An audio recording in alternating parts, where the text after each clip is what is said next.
आज के इस वीडियो में 8th ग्रेड अभ्यास पुस्तिका हमारी न्यू बुक है वर्ष 2023-24 के लिए। इसका मैंने एक अच्छी तरह से पीडीएफ बना लिया। यहाँ पर आपको स्पष्ट रूप से क्लियर दिखा देगा, ठीक है। कक्षा 7 अध्याय में 7 दिया है कि हमारे आसपास के बाजार, ठीक है। तो चलिए सबसे पहले मैं देखिए यहाँ पर आपको स्पष्ट रूप से क्लियर दिखाई देगा। प्रश्न 1 में देखिए पूछा गया है कि वस्तु के उत्पादक और उपभोक्ता के बीच होने वाले लोग क्या कहलाते? तो यहाँ पर ऑप्शन देखिए पटवारी, व्यापारी, मजदूर या फिर शिक्षक। इसमें सही टिक हो जाएगा व्यापारी कहलाते। क्या कहलाते हैं? व्यापारी, ठीक है। चलिए क्वेश्चन नंबर 2 में देखिए पूछा है कि व्यापारी की लंबी श्रृंखला का अंतिम व्यक्ति जो वस्तु उपभोक्ता को बेचता है उसे क्या कहते थे? देखिए यहाँ पर हमारा ऑप्शन में दिया गया है कि थोक व्यापारी, फुटकर व्यापारी, मिल मालिक या फिर किसान। तो सही टिक हो जाएगा फुटकर व्यापारी। क्या होता है? फुटकर व्यापारी में आपको टिक लगा देना है, ठीक है। क्वेश्चन नंबर 3 में देखिए पूछा है कि साप्ताहिक बाजारों में लगने वाली अधिकतर दुकानें में सम्मिलित नहीं होती। कहा क्या चीज सम्मिलित नहीं होता? देखो ऑप्शन है कि अनाज की दुकान, सब्जियों की दुकान, मसालों की दुकान या फिर गाड़ियों या वाहनों की दुकान। तो यही हो जाएगा। ये जो होता है ना साप्ताहिक बाजार जो होता है उसमें गाड़ियों और वाहनों की जो दुकान होता है वो नहीं होता है शामिल, ठीक है। चलिए प्रश्न 4 में देखिए पूछा गया है कि साप्ताहिक बाजारों में कच्ची दुकानें क्यों होती? का है साप्ताहिक जो बाजार होता है उसमें का है कच्ची दुकान क्यों होता है? तो उत्तर में लिखना है कि साप्ताहिक बाजारों में कच्ची दुकानें इसलिए होती है क्योंकि यहाँ के बाजार व्यापारी सुबह को दुकान लगाते हैं और शाम को समेट लेते हैं। क्या होता है? व्यापारी जो होता है वो सुबह को लगाता है और शाम को समेट लेता है, ठीक है। प्रश्न 5 में पूछा है कि उधार के सामान लेने का क्या आशय? आशय का मतलब होता है अर्थ, मतलब उधार के जो सामान लेते हैं उसका क्या अर्थ है? तो देखिए उत्तर में आपको लिखना है कि दुकान और खरीदार मतलब दुकानदार जो होता है और खरीदने वाला जो व्यक्ति होता है एक दूसरे से परिचित हो। परिचित का मतलब दोनों एक दूसरे से दोनों को पहचानते हैं। उधार देने से आशय है किसी को पहले बिना पैसे के सामान देना फिर बाद में चुका देना। मतलब बिना पैसे के उनको सामान दे देना लेकिन फिर बाद में वो दे देता है वो व्यक्ति पैसा, ठीक है। कस्टमर जो होता है। प्रश्न संख्या 6 में दिया है कि व्यापारी किन्हें कहा जाता है? कि व्यापारी जो है वो किन्हें कहा जाता है? तो उत्तर में लिखना है कि वे लोग जो वस्तु के उत्पादक और वस्तु के उपभोक्ता के बीच का है। वस्तु के उत्पादक और उपभोक्ता का मतलब बेचना। क्या होता है? बेचना के बीच होते उन्हें व्यापारी कहते हैं, ठीक है। प्रश्न संख्या 7 में देखिए पूछा है, यहाँ पर देखिए आपको स्पष्ट रूप से क्लियर दिखाई देता होगा। मैंने सेम टू सेम बुक से यहाँ पर नोट किया था, ठीक है। प्रश्न 7 में दिया है कि ऐसे कोई 2 लाभ बताइए जो मोहल्ले की दुकान से मिलते हैं परंतु साप्ताहिक बाजार से नहीं। कहा मोहल्ले के बाजार से मिलते हैं लेकिन साप्ताहिक बाजार से नहीं। तो देखिए उत्तर में आपको लिखना है कि मोहल्ले की दुकानें पर हम कभी भी जरूरत पड़ने पर जा सकते हैं परंतु साप्ताहिक बाजार क्या होता है? सिर्फ सप्ताह में एक बार ही जा सकते हैं। साप्ताहिक बाजार में क्या होता है? इस सप्ताह में एक बार ही जा सकते हैं, ठीक है। लेकिन मोहल्ले वाला जो दुकान होता है वो कभी भी हम लोग जा सकते हैं। फिर दूसरा पॉइंट लिखना है कि मोहल्ले की दुकान घर के आसपास ही होती है। कहाँ पर? तो घर के आसपास, जबकि बाजार से दूर होता है। और जो साप्ताहिक बाजार जो होता है क्या होता है? वो बाजार से दूर होता है।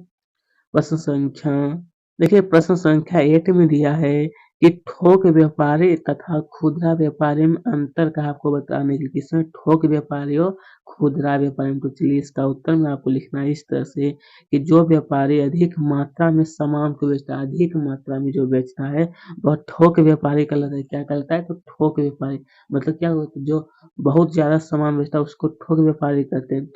और जो व्यापारी उस सामान को सीधे उपभोक्ता को कम मात्रा में बेचते हैं, उपभोक्ता को कम मात्रा में, तो उसे हम लोग खुदरा व्यापारी कहते हैं। क्या कहते हैं? खुदरा व्यापारी। इसके आगे बढ़ते हैं। इसके आगे देखिए प्रश्न संख्या 9 में देखिए मैं दिया गया है। प्रश्न संख्या 9 में पूछा गया है कि साप्ताहिक बाजारों में खरीदारों के पास मोल तोल करने का अवसर क्यों होता है? तो देखिए उत्तर में लिखना है कि साप्ताहिक बाजार में एक ही तरह की कई दुकानें होती है। मोल तोल का मतलब क्या है कि इस दुकान से उस दुकान जाना, ठीक है। तो यहाँ से लिखना है कि उनमें आपस में प्रतियोगिता भी होती है, दुकानें होती हैं। यदि यदि एक दुकानदार वस्तु को अधिक कीमत मांगता है तो लोगों के पास यह विकल्प होता है कि वह अगली दुकान में जाकर सामान देख ले और खरीदारों मतलब जो सामान खरीदता है उसी को हम लोग खरीदारों कहते हैं, ठीक है।